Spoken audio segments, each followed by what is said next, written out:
Imagine being stood up on Christmas Eve, the one night when everyone else seems to have someone. Laura Bennett thought she'd finally found her holiday miracle through a blind date, but instead got served the coldest rejection of her life. Just when she was ready to give up on love completely, a stranger with kind eyes asked a simple question that would change everything. Can I sit here? Before we dive into this heartwarming story, please subscribe to the channel, hit that notification bell, and let me know in the comments where you're watching from. The restaurant buzzed with holiday cheer, but all I could hear was the sound of my heart breaking as I sat alone at a table set for two. I checked my phone for the 20th time in 10 minutes. 7:47 p.m. Marcus was 17 minutes late, and my palms were sweating despite the December chill that had followed me into Romano's, the upscale Italian restaurant where my friend Sarah had insisted I meet my blind date. The waiter approached with that sympathetic smile servers reserve for people clearly being stood up. His name tag read, Miguel, and his eyes held the kind of pity that made my stomach clench with embarrassment. "Another water, miss?" he asked gently, refilling my glass for the third time. "He'll be here," I said, adjusting my red dress, the one I'd bought specifically for tonight after spending my entire lunch break at Macy's, trying on outfit after outfit, until the sales associate had assured me this one was absolutely perfect for a romantic dinner. The dress had cost more than I usually spent on clothes in 2 months, but Sarah had insisted that first impressions mattered, especially for blind dates arranged by her cousin's coworker's friend. "Traffic, you know," I added weakly, though we both knew downtown traffic wasn't 17 minutes bad on a Tuesday evening. But I knew.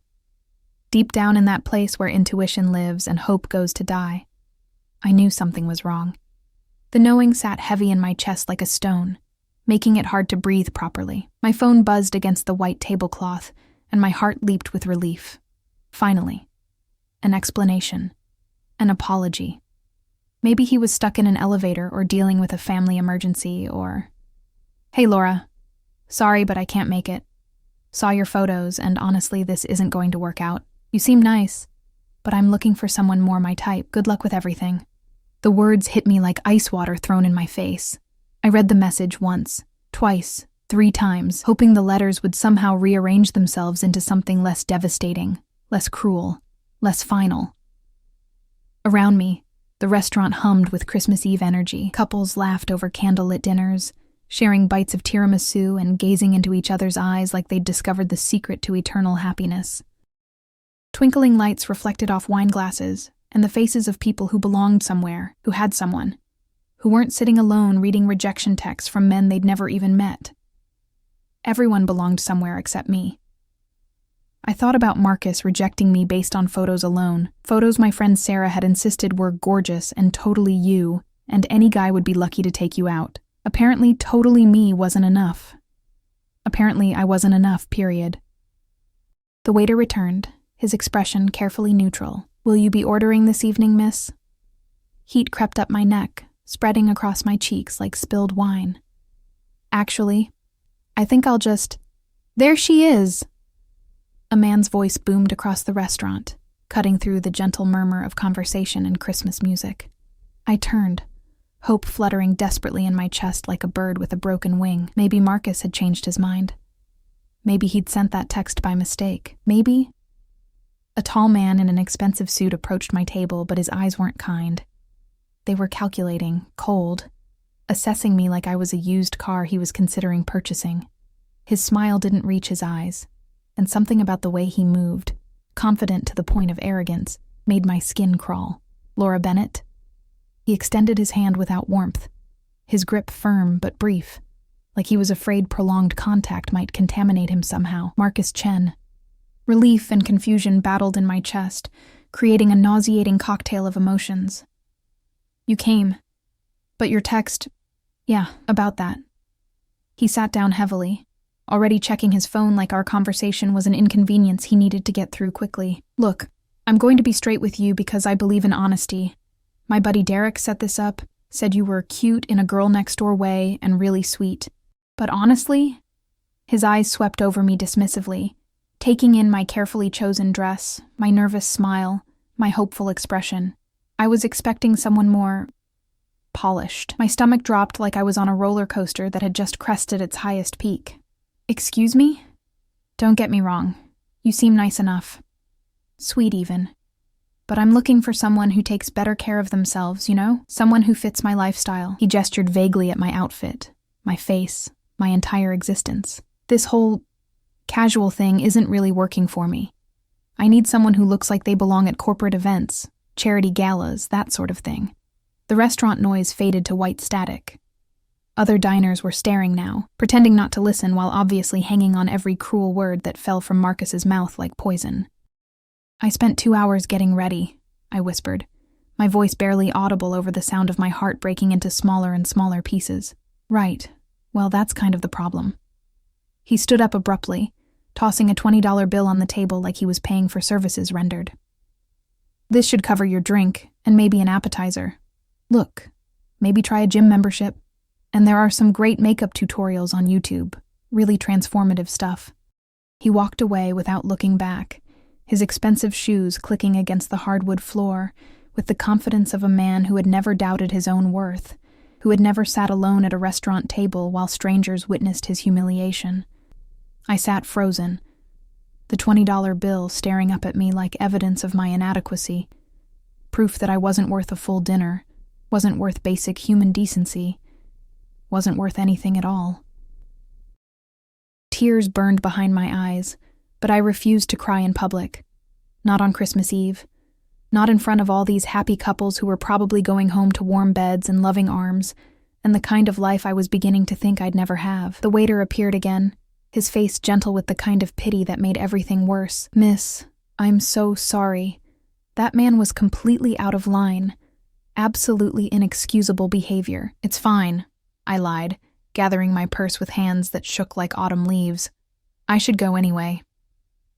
But as I stood to leave, my legs felt unsteady, like I was walking on a ship in rough seas. The room spun slightly, and I realized I hadn't eaten anything since my coffee and bagel at 7 this morning. Nerves had killed my appetite all day, and now the combination of humiliation, wine on an empty stomach, and the crushing weight of another romantic failure was making me dizzy. I gripped the back of my chair, trying to steady myself, trying to figure out how to walk out of this restaurant with whatever dignity I had left. That's when I heard a voice behind me. Warm, concerned, completely different from Marcus's harsh tone. Excuse me, are you okay? I turned slowly, expecting to find another waiter, or maybe a manager coming to escort me out before I could cause more of a scene. Instead, I found myself looking at a woman about my age, maybe a year or two older, watching me with genuine concern etched across her features. She had shoulder-length auburn hair that caught the restaurant's warm lighting, kind green eyes that reminded me of sea glass, and wore a simple black sweater that somehow looked effortlessly elegant, in a way my expensive red dress never could. There was something about her presence that felt immediately calming, like finding shelter during a storm. I'm fine, I said automatically, the lie tasting bitter on my tongue like medicine I didn't want to swallow. She tilted her head slightly, studying my face with the intensity of an artist examining a painting. You don't look fine. You look like someone just told you Christmas was canceled, and Easter wasn't looking too promising either. Despite everything, the humiliation, the rejection, the crushing weight of another failed attempt at finding love, I almost smiled. Almost. Something like that, I managed, my voice barely above a whisper. I'm Emma, she said, extending her hand with a warmth that Marcus's handshake had completely lacked. Her fingers were long and graceful, with short, practical nails and a small silver ring on her middle finger. And I couldn't help but overhear that absolute jackass who just left. Please tell me you're not going home to cry over someone that's shallow and emotionally stunted. I wasn't planning to cry, I said, though my voice cracked slightly on the last word, betraying the tears I was fighting so hard to hold back. Good. Because he's not worth it. Not even close. Emma glanced around the busy restaurant, taking in the couples sharing dessert and the families celebrating early Christmas dinners. Listen, this might sound completely insane, but I'm here alone too, and I absolutely hate eating by myself on Christmas Eve. Would you mind terribly if I joined you? I promise I'm infinitely better company than Captain Personality, who just stormed out of here like he was doing you some kind of favor. I stared at her, confusion replacing some of the hurt that had been consuming me. You want to have dinner with me? A complete stranger who just got publicly humiliated? Why not? You seem infinitely more interesting than anyone else in this place. She gestured toward the other tables with a slight smile. Plus, I have this theory that the best conversations happen between strangers who have nothing to lose and everything to discover about each other. Something in her tone made me pause. There was no pity in her voice, no condescension, no charity case sympathy, just genuine warmth and what seemed like authentic interest in spending time with me, which felt impossible after what had just happened. I don't even know if I can afford dinner here, I admitted, embarrassment flooding my cheeks again. I was expecting to split the bill, and now... I gestured helplessly at the $20 bill still sitting on the table like evidence of my unworthiness. Emma's expression softened, and she sat down in the chair Marcus had vacated, claiming the space with a confidence that seemed natural rather than aggressive. My treat. Consider it a Christmas gift from one stranger to another who deserves so much better than what she just experienced. I wanted to refuse. Pride demanded I walk away, go home, order Chinese takeout, and nurse my wounds in private while watching romantic comedies and wondering what was fundamentally wrong with me that made men want to fix me or leave me or both. But something about Emma's smile made me hesitate. It wasn't the practiced smile of someone trying to be polite, or the pitying smile of someone who felt sorry for me. It was genuine, warm, and held a hint of mischief that suggested she might actually enjoy my company. Why? I asked, sinking back into my chair before I could change my mind. Why would you want to spend Christmas Eve with someone you don't know, someone who clearly has terrible judgment when it comes to men? Because, she said, settling more comfortably into her seat and signaling the waiter, you look like you have stories to tell. Real stories, not the sanitized versions most people share on first meetings, and I'm absolutely fascinated by real stories. Miguel approached cautiously, clearly unsure about this new development, but professional enough to hide his confusion behind a welcoming smile. 2 menus, please, Emma said confidently. And maybe some wine? I think we both need it after the evening we've had. As Miguel walked away, Emma leaned forward slightly, resting her chin on her hand. So, Laura, that was your name, right? Tell me something real. Not small talk about the weather or what you do for work. Something that actually matters. The request caught me completely off guard. Most people asked about my job, or where I lived, or what my hobbies were. Safe, surface-level questions that never required real vulnerability. Emma wanted to know what mattered to me, what was real, what lived beneath the polite veneer of first-meeting conversation. Something real? I repeated, buying time while I tried to figure out how to answer such an unexpectedly profound question. Yeah. Like, what were you hoping for tonight? Before Captain Charming showed up and demonstrated that evolution sometimes moves backward, the question hit me like a gentle punch to the solar plexus. What had I been hoping for? Romance, obviously, but that felt too simple, too surface level for what Emma was asking. I wanted to feel like someone saw me, I said before I could stop myself, the words tumbling out with an honesty that surprised us both. Really saw me, not just this. I gestured at myself vaguely, encompassing my appearance, my nervousness, my obvious desperation for connection. Emma nodded slowly, like my answer made perfect sense to her. And instead, you got someone who couldn't see past his own reflection in the restaurant windows. Pretty much. Story of my dating life, actually. His loss, she said simply, and something in her tone made me believe she actually meant it, seriously. That guy just walked away from what could have been the most interesting conversation of his entire, shallow, superficial life. I studied her face, looking for signs of insincerity, for the telltale markers of someone just being polite or trying to make me feel better out of obligation. But Emma's green eyes held nothing but honesty and what looked like genuine interest in getting to know me better. You don't even know me, I pointed out, though I was beginning to hope she might want to change that. Not yet, she agreed, her smile widening. But I can already tell you're real, and real is incredibly rare these days. Most people are so busy performing their lives that they forget to actually live them. The wine arrived, a bottle of something that probably cost more than I usually spent on groceries in a week. and Emma poured us each a generous glass with the practiced ease of someone comfortable in restaurants like this. "To unexpected encounters," she said, raising her glass with a slight smile that suggested she was as surprised by this turn of events as I was.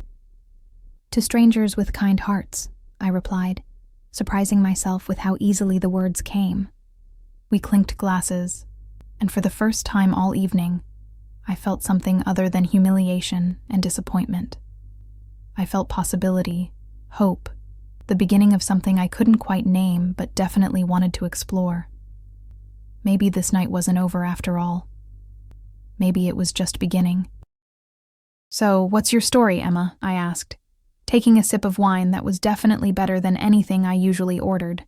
Smooth and rich with hints of cherry, and something I couldn't identify but wanted to taste again. "What brings a woman like you to a fancy restaurant alone on Christmas Eve?" Emma swirled her wine thoughtfully, watching the liquid catch the candlelight like liquid rubies. "Work dinner got canceled at the last minute. My business partner, Sarah, different Sarah than your friend, I assume, came down with food poisoning around 4 this afternoon. Suddenly, I had reservations for 2 at one of the best restaurants in the city, and no one to share them with. And you chose eating alone in public over eating alone at home. Sometimes being alone in a crowd feels less lonely than being alone, you know." She took a sip of wine, her eyes growing distant for a moment. "Plus, I figured if I was going to be pathetic on Christmas Eve, I might as well be pathetic somewhere with excellent bread." I laughed, actually laughed, for the first time all evening. That's surprisingly practical wisdom. I'm full of practical wisdom. It's one of my many charms. Emma's smile was self-deprecating but warm. "What do you do for work, Laura, when you're not being stood up by men who clearly have no idea what they're missing?" "Marketing analyst for a mid-sized consulting firm.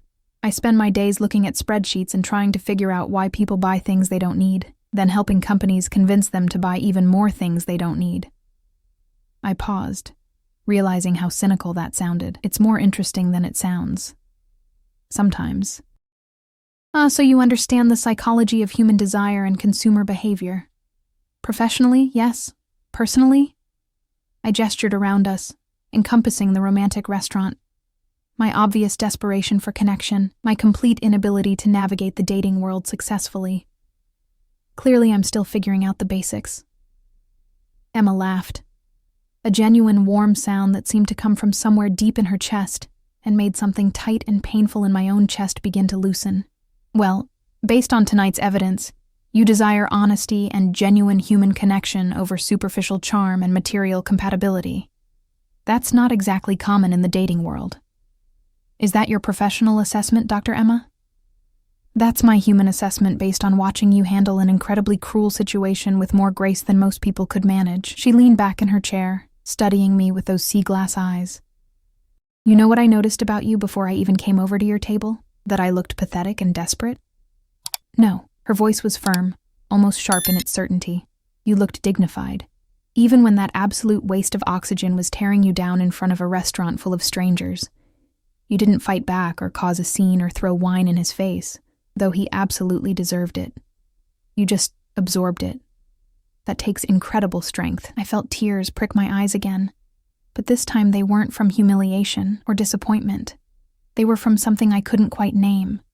Gratitude, maybe, or relief at being seen as something other than a failure. "I didn't feel strong," I whispered, my voice barely audible over the gentle murmur of conversation around us.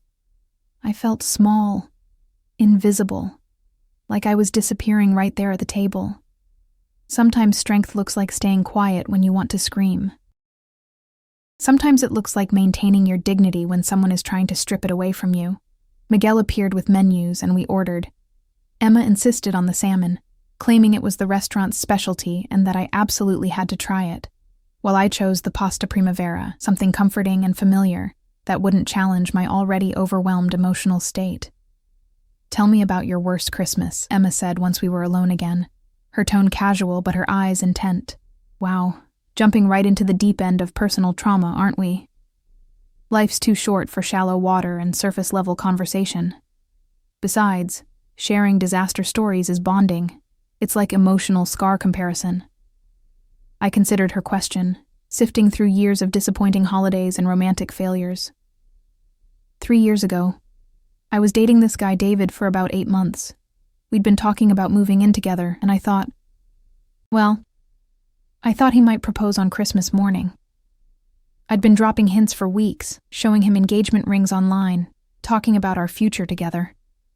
Oh no, I can already tell this doesn't end well. Christmas morning comes, and instead of a ring, he gives me a gym membership and a book called How to Be the Woman He Wants, a complete guide to self-improvement. The memory still stung, even after all this time. Apparently, I needed significant improvement before he could commit to a long-term future with me. Emma's jaw dropped, her fork pausing halfway to her mouth. Please tell me you're joking. I wish I were. The book had chapters on everything from dressing for your man's success to cooking his favorite meals to managing your emotions and relationships. It was like a manual for erasing yourself and becoming whoever he wanted you to be. Please tell me you dumped him immediately and burned the book in a ceremonial fire. I wish I could say that. I actually tried to follow the book's advice for 2 months before I realized I was slowly disappearing, becoming this hollow version of myself that bore no resemblance to who I actually was. I took a larger sip of wine, needing the liquid courage to continue. What about you? Worst Christmas story? Last year. I was supposed to spend it with my ex-girlfriend, Rachel. We'd been together for almost 2 years, and we'd planned this elaborate dinner party for Christmas Eve. I spent 3 days cooking, decorating the apartment, buying presents, creating this perfect romantic evening. Your ex-girlfriend? Yeah, I'm gay. Is that okay? There was a vulnerability in Emma's voice that made my heart ache. Of course it's okay. I've never really known anyone who was open about it. I paused, realizing how that sounded.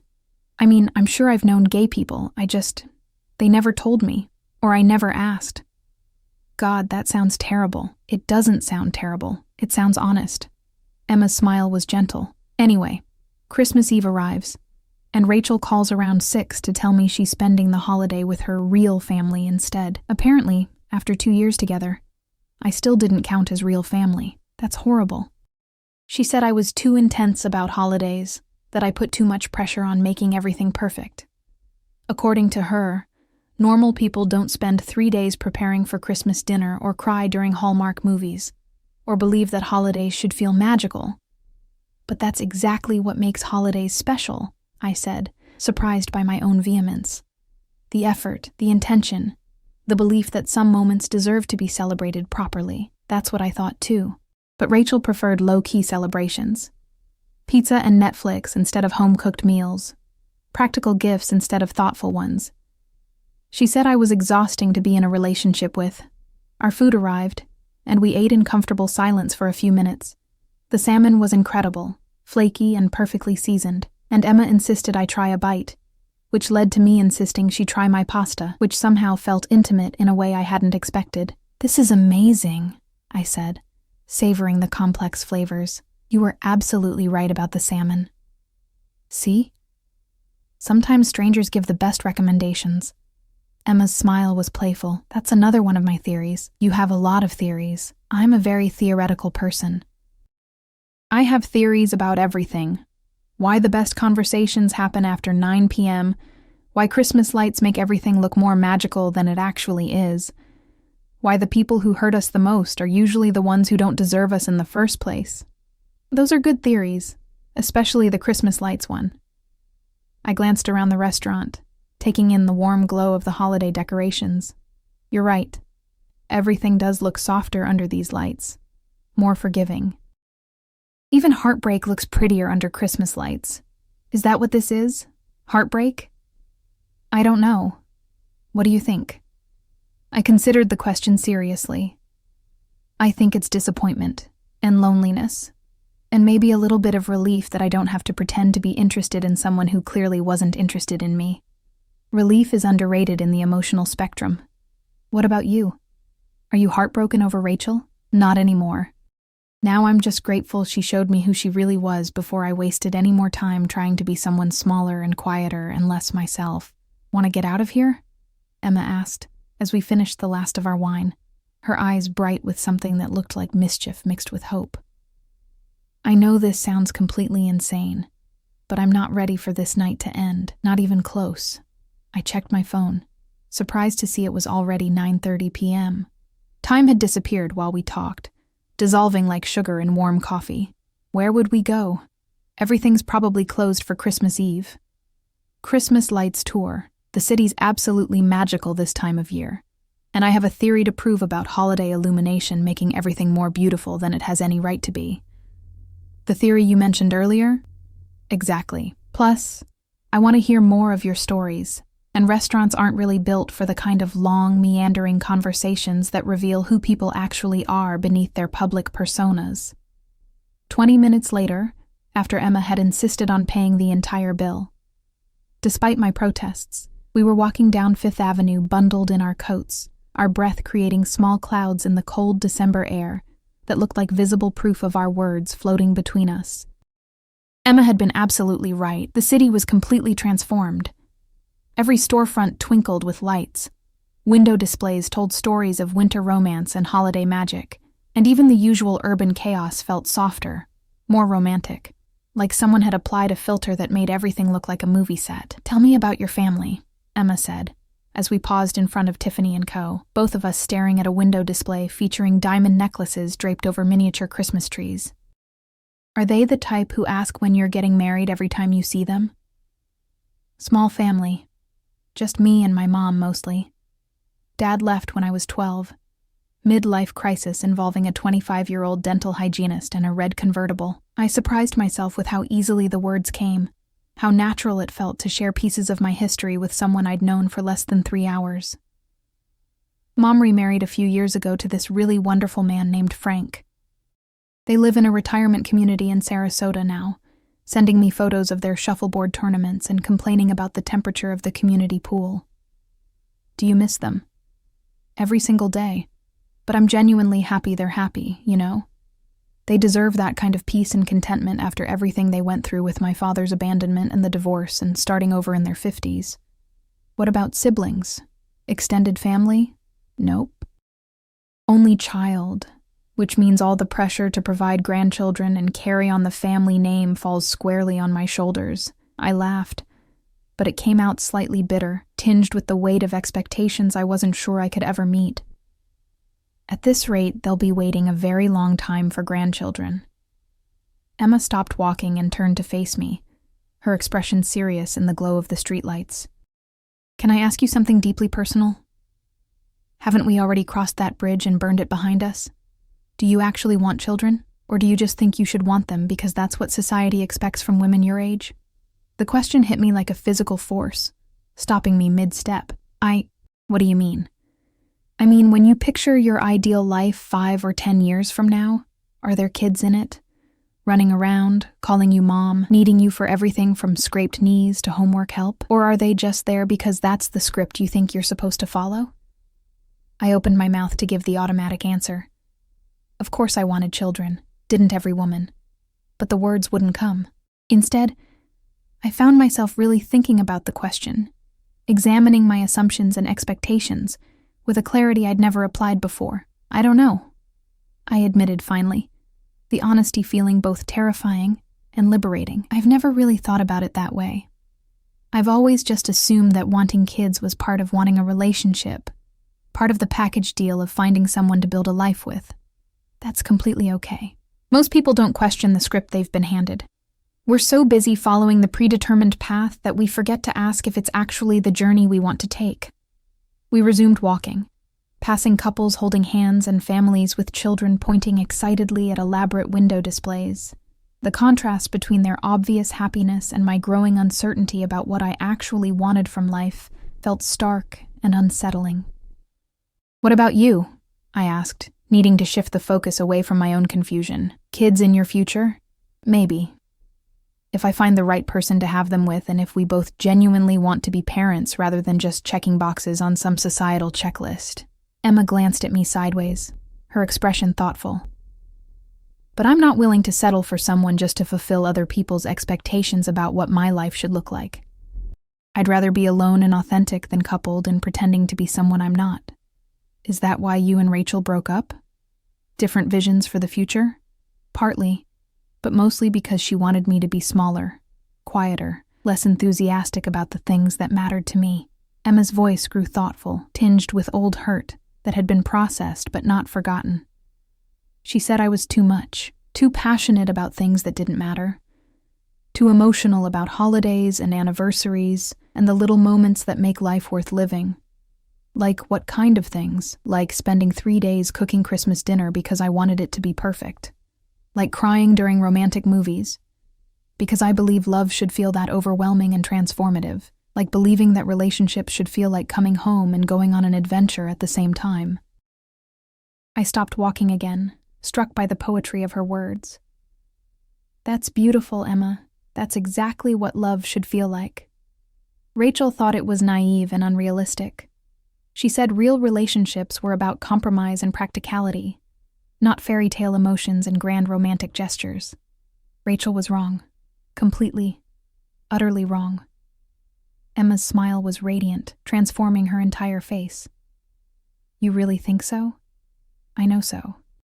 Anyone who thinks passion and enthusiasm are flaws to be corrected doesn't deserve to be in a relationship with someone as genuine as you clearly are. Something shifted between us as we stood there on the sidewalk, the air crackling with an energy that had nothing to do with the holiday lights surrounding us. The space between us felt charged, electric, full of possibility and potential, and something I couldn't quite name but definitely wanted to explore. Can I tell you something? I said, my heart suddenly racing like I'd been running instead of walking slowly through the city. Anything. Everything. I haven't felt this comfortable with someone in, maybe ever. And I know we just met a few hours ago, but it feels like I've known you for years, like we're speaking the same language even though we just learned each other's names. I know exactly what you mean. Emma's voice was soft, almost whispered. It's like we're reading from the same book, even though we're on completely different pages of our lives.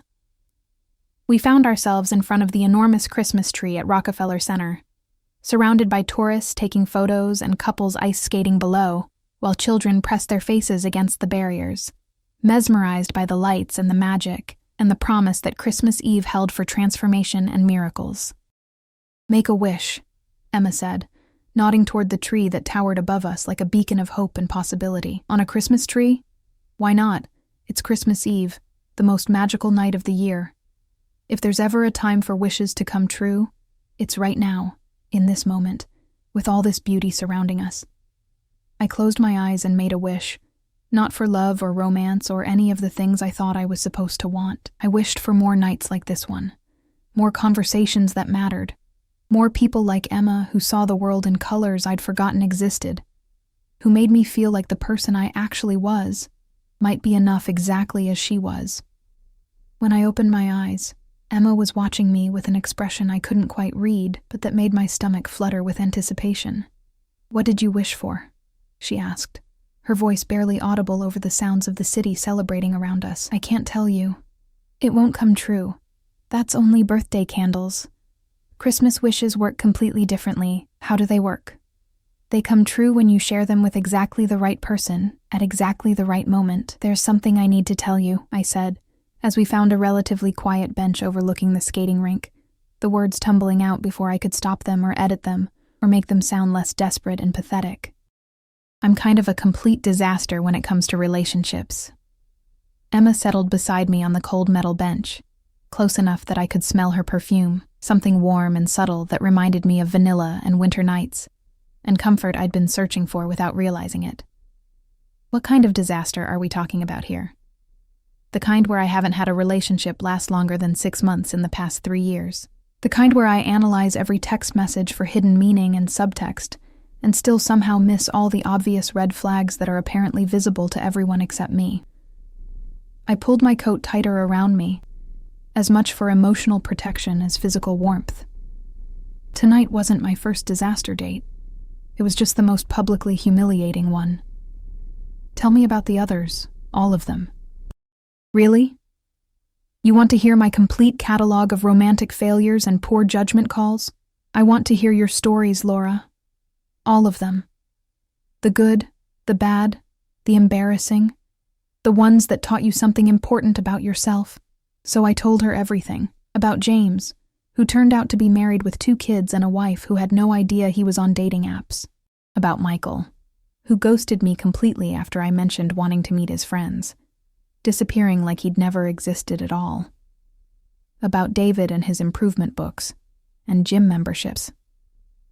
About the string of dating app disasters that had led me to agree to tonight's blind date in the first place. Men who lied about their age, their job, their relationship status, their basic human decency. The worst part, I said, my voice growing smaller with each confession, is that I keep thinking it's me, like there's something fundamentally wrong with me that makes men want to fix me or leave me or treat me like I'm not quite good enough as I am. Like I'm sending out some signal that says, please don't take me seriously, or feel free to treat me badly. Emma was quiet for a long moment, watching the skaters glide in circles below us, their movements graceful and effortless in a way that made me envious. When she finally spoke, her voice was gentle but firm. Can I tell you what I think, please? I need an outside perspective, because my inside perspective is clearly completely screwed up. I think you've been dating boys who want a project, not a partner. They see your kindness and mistake it for weakness. They see your openness and think it means you're desperate or needy or willing to accept whatever scraps of affection they're willing to throw your way. She turned to face me fully, her green eyes intense in the glow of the Christmas lights, but the right person will see those things as incredible strengths. How can you be so sure? You barely know me. Because I see them as strengths. And I just met you a few hours ago. Emma's voice was matter-of-fact, like she was stating something obvious. Your capacity for hope after so much disappointment?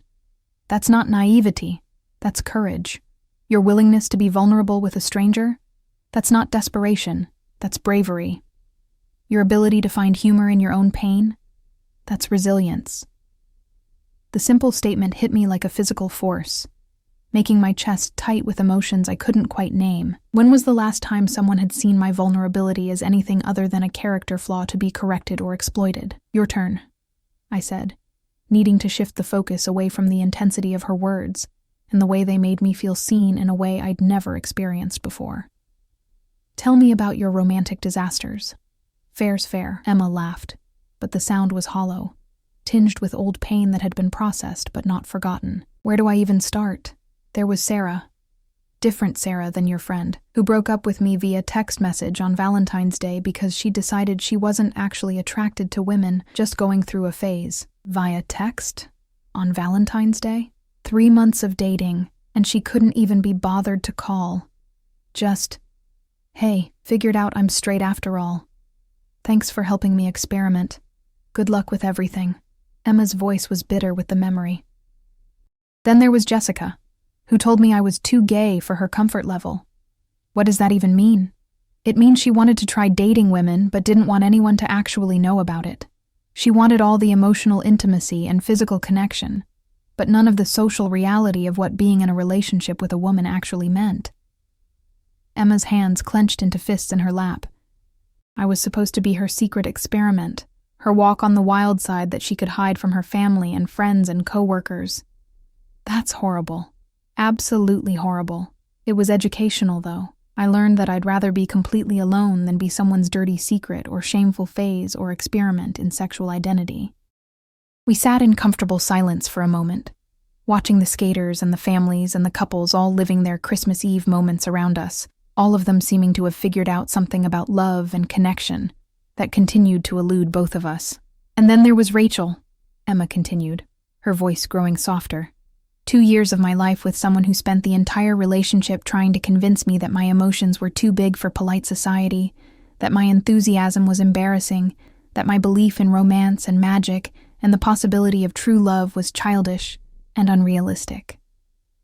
Can I ask you something personal? I said, then immediately laughed at myself. I mean, more personal than everything we've already shared? At this point, I think we've blown past personal and landed somewhere in the territory of complete emotional transparency. When did you know? That you were attracted to women, I mean. Emma smiled, and for the first time all evening, she looked almost shy, younger somehow. High school. There was this girl in my art class, Maya Rodriguez. She had these incredible hands, artist's hands, you know? Long fingers, always stained with paint or charcoal or whatever medium we were working with that day.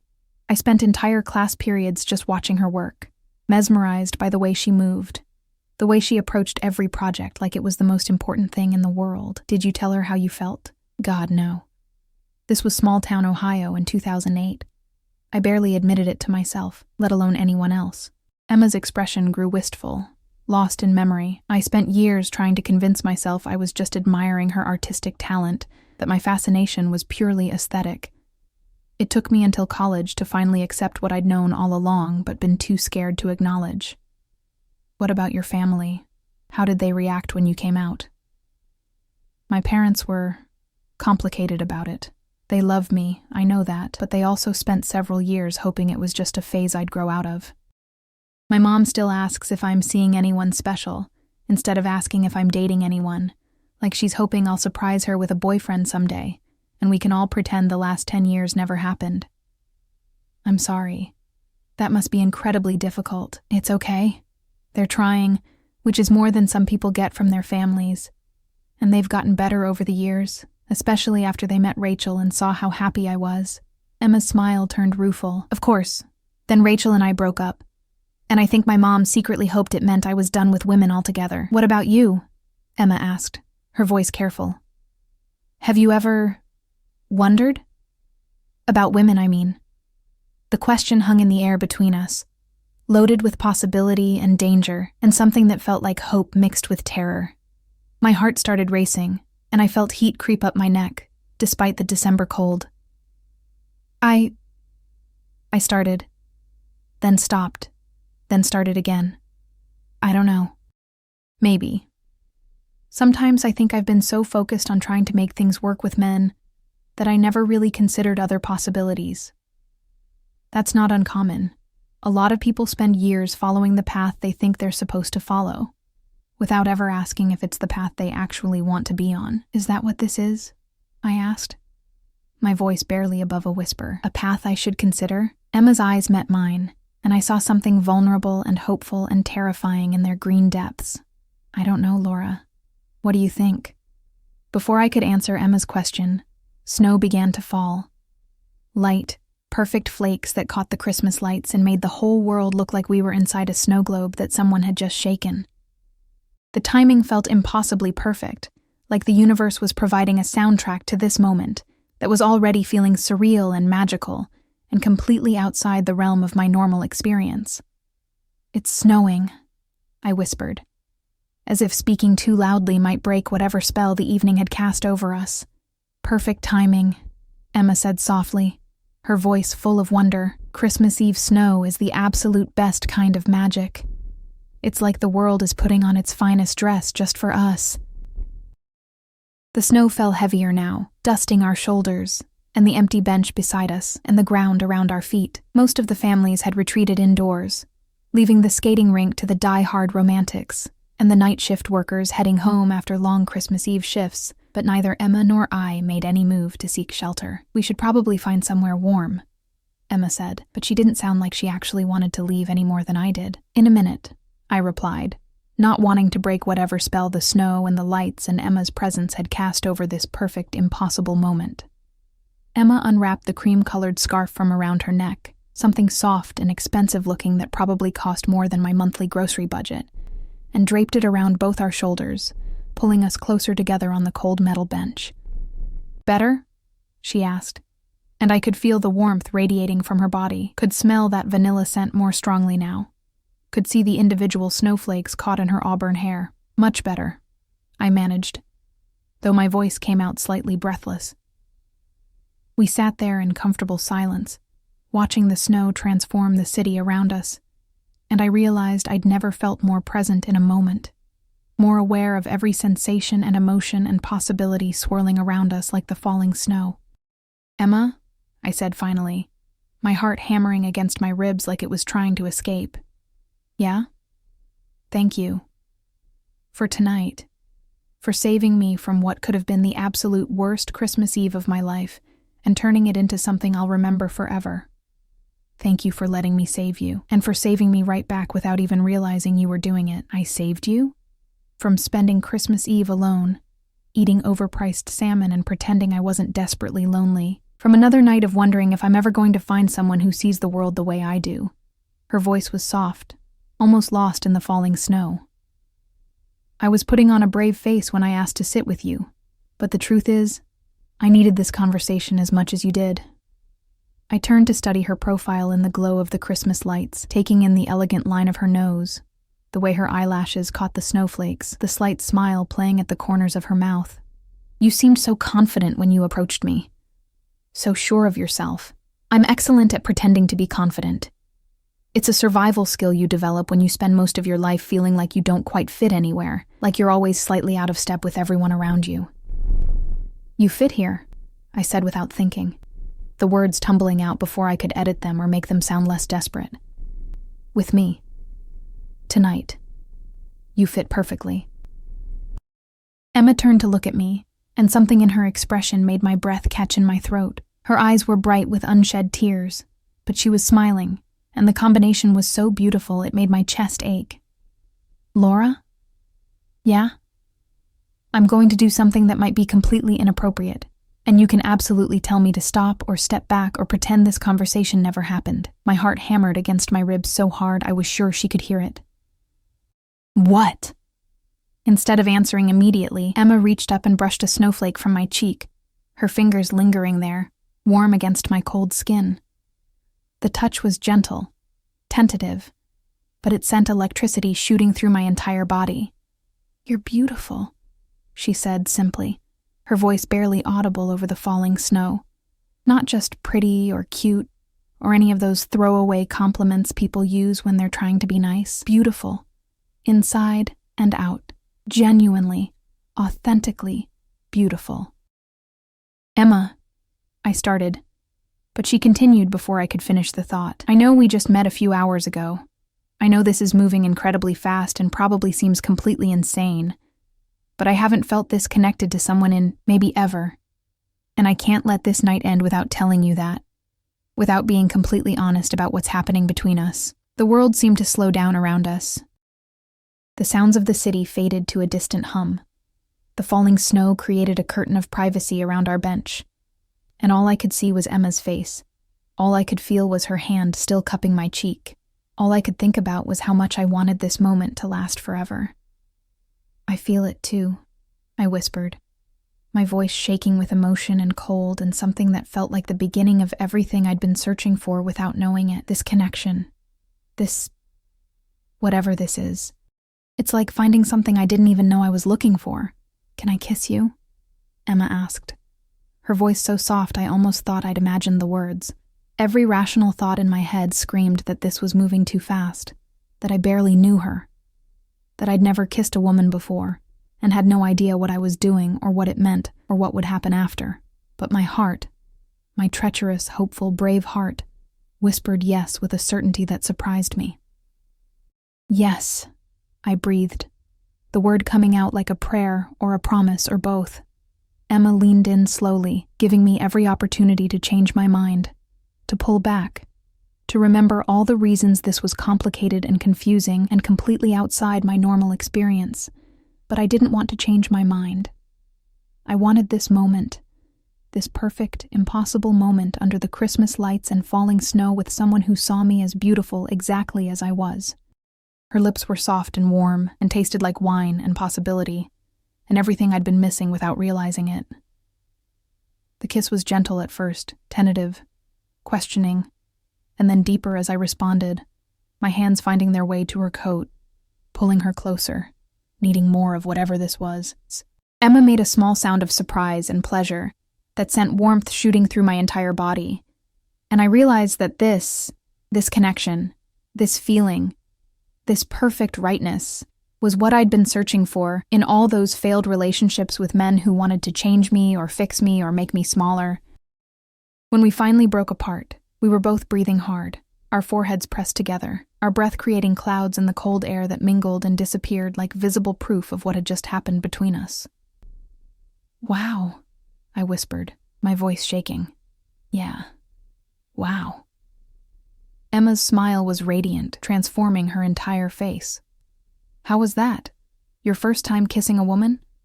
I nodded, suddenly shy, heat rising in my cheeks despite the December cold. Perfect, I said honestly, surprising myself with how easily the word came. Absolutely perfect. Like coming home and going on an adventure at the same time. Emma's smile grew even brighter. That's exactly what it should feel like. Can we do it again? Right now? Right now. And later. And tomorrow, if you'll let me. Tomorrow? I know this is moving incredibly fast, but Emma took my hands in hers, her fingers warm despite the cold. I don't want this to be just one magical night that we look back on fondly. I want to see where this goes. I want to take you to breakfast and hear about your dreams and introduce you to my terrible taste in reality television shows. I laughed, giddy with possibility and wine and the surreal nature of the entire evening. You watch reality TV? Religiously? It's my most shameful secret. I love reality TV. The trashier the better. See? We're absolutely perfect for each other. 4 hours later, we sat in Mel's all-night diner, sharing a piece of apple pie that was probably made sometime last week, and talking like we'd known each other for years instead of a single evening that had somehow changed the entire trajectory of my life. The snow had stopped falling, but the magic lingered between us like a secret we were still learning to share, still trying to understand. I can't believe I'm saying this, I said, stealing another bite of pie that was surprisingly delicious, despite its questionable freshness, but I'm actually grateful Marcus stood me up tonight. Really? Emma's eyebrows shot up in surprise. If he hadn't been such a complete and utter ass, if he'd actually been a decent human being who treated me with basic respect, I never would have met you. I paused, fork halfway to my mouth, struck by the profound truth of what I was saying. I never would have had the most important conversation of my life with a stranger in a restaurant. I never would have discovered that everything I thought I knew about myself might be completely wrong. Emma grinned, her eyes sparkling with mischief and affection, and something that looked like pride. Just wait until you've had some practice with this whole kissing women thing. Tonight was just the beginning. Is that an offer or a threat? That's a promise. A guarantee. A solemn vow. The diner was nearly empty except for a few night shift workers nursing coffee, and a couple of insomniacs who looked like they'd been there since the Carter administration. Christmas music played softly from speakers that had probably been installed sometime in the 1980s, and the fluorescent lights should have been harsh and unflattering, but somehow even they couldn't dim the glow I felt radiating from somewhere deep inside my chest. Tell me about tomorrow, Emma said, reaching across the sticky formica table to take my hand, her fingers warm and sure and exactly right. What does Christmas Day usually look like for Laura Bennett? Honestly, pretty pathetic. I usually sleep until noon, order Chinese takeout because everything else is closed, and binge-watch Christmas movies while feeling sorry for myself and wondering why I can't seem to figure out what everyone else seems to understand instinctively about love and relationships. I squeezed her fingers, marveling at how natural it felt to hold her hand, how right this connection felt despite how new and unexpected it was. What about you? What does Christmas look like for Emma Clark? Remarkably similar, except I cook an elaborate meal for one person and pretend I'm not eating my feelings while watching the same Hallmark movies and crying at the predictable happy endings. Emma's smile was self-deprecating, but warm. I usually spend the entire day telling myself that being alone is a choice, that I'm independent and self-sufficient, and don't need anyone else to make me happy. Want to be pathetic together instead? Start a new tradition that doesn't involve either of us pretending we're fine with being alone? Emma's eyes lit up like someone had just offered her the best Christmas present she could imagine. Are you asking me to spend Christmas with you? Our first Christmas together? I'm asking if you want to create something new. Something that belongs to us. A tradition that doesn't involve either of us eating takeout alone, or cooking elaborate meals for one, or pretending we're not desperately lonely during the most family-oriented holiday of the year. Yes, she said, without hesitation, her voice filled with an enthusiasm that made my heart skip several beats. Absolutely, completely, enthusiastically, yes. We sat there grinning at each other like teenagers who just discovered they liked the same band, and I realized that somewhere between the humiliation of being rejected and the magic of falling snow and perfect first kisses, my entire understanding of who I was and what I wanted had shifted fundamentally. I should probably warn you, I said, suddenly nervous about all the ways I might disappoint her once the magic of this evening wore off. I'm a terrible cook. Like genuinely dangerous in the kitchen. I once set off the smoke alarm making toast. I'm an excellent cook. Problem solved. I'll handle all food preparation, and you can be in charge of moral support and taste testing. And I cry during Christmas movies, even the bad ones, especially the bad ones with terrible acting and predictable plots. I'll bring tissues and probably cry right along with you. I'm a complete sucker for happy endings, even when they're completely unrealistic, and I have absolutely no idea what I'm doing with any of this. The dating women thing, the falling for someone I just met thing, the believing in Christmas miracles and love at first sight thing. My voice grew smaller as I listed all my uncertainties. I don't know the rules or the etiquette or how any of this is supposed to work. Emma brought my hand to her lips and kissed my knuckles softly, the gesture so tender it made my eyes fill with tears. Laura? Yeah? Neither do I. And that's completely okay. We'll figure it out together. One day at a time. One conversation at a time. One kiss at a time. The waitress refilled our coffee cups and left the check with a gentle smile that suggested she'd been watching our entire interaction with the fond approval of someone who recognized young love when she saw it. Outside, the city was slowly waking up to Christmas morning, and I realized I'd never felt more awake, more alive, more present in my own life. I should probably head home eventually, I said reluctantly, not wanting this perfect night to end, but knowing that reality would intrude eventually. Get some sleep before our first Christmas together. Me too. Emma pulled out her phone, her fingers flying over the screen. Can I get your number? I know we made plans, but I want to be able to text you good morning and make sure this wasn't all an incredibly vivid dream brought on by too much wine and Christmas magic.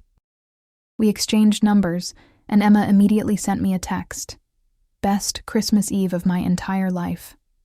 Sweet dreams. Beautiful. I typed back, thank you for saving my night, and maybe my entire understanding of who I am. Thank you for letting me. Thank you for being brave enough to say yes to something completely unexpected. Outside the diner, we stood on the sidewalk in the early morning light, neither of us wanting to be the first to leave, to break the spell that had carried us through this impossible perfect night. This is completely insane, I said, looking up at Emma's face in the pale dawn light, memorizing every detail. I don't do things like this. I don't kiss strangers or make plans with people I just met or believe in love at first sight or Christmas miracles. What do you believe in now? I thought about the question seriously, taking inventory of how much had changed in the space of a single evening. I believe in the kindness of strangers. I believe that sometimes the best things happen when you're not looking for them, when you've given up hope entirely. I believe that Christmas miracles are real, and that they sometimes come disguised as beautiful women who ask if they can sit at your table. And I believe that you're going to kiss me goodbye, and I'm going to spend all of Christmas Day thinking about it and counting the hours until I see you again. Emma stepped closer, her hands finding my face, framing it like I was something precious and worth protecting. You're absolutely right about that. She kissed me softly, sweetly, like a promise of all the kisses to come, all the conversations we'd have, all the discoveries we'd make about each other and ourselves. When we broke apart, I felt dizzy with possibility and hope and the absolute certainty that my life had just taken a turn I never could have anticipated. Merry Christmas, Laura, she whispered against my lips. Merry Christmas, Emma. I watched her walk away until she disappeared around the corner, then stood there for several more minutes, just breathing in the cold morning air and the lingering scent of her perfume and the promise of everything that was about to begin. My phone buzzed with a text. Already missing you. Is it Christmas afternoon yet? I typed back. Not nearly soon enough. Thank you for the best night of my life. Thank you for saying yes to the impossible. As I walked home through the quiet Christmas morning streets, past early risers heading to church services and families already gathering for holiday celebrations, I thought about how 12 hours ago I'd been dreading this holiday, convinced that I was destined to spend it alone and miserable, wondering what was fundamentally wrong with me that made love so elusive. Now I couldn't wait to wake up and start a new tradition with someone who saw me, really saw me, and liked what she found. Someone who made me feel like the person I actually was might be enough, might be exactly right, might be worthy of the kind of love I'd been searching for in all the wrong places. Maybe the best gifts really did come in unexpected packages. Maybe Christmas miracles happen to people like me after all. Maybe, just maybe, this was the beginning of the love story I'd been waiting my whole life to live, the one I never could have written for myself, because I didn't know it was possible. My phone buzzed again. Sweet dreams. Tomorrow is going to be the first day of everything. I smiled, clutching the phone to my chest as I climbed the stairs to my apartment, my heart full of possibility and hope, and the absolute certainty that everything was about to change in the most beautiful way imaginable. For the first time in years, I was genuinely excited about Christmas morning, and it was all because a stranger had asked if she could sit down.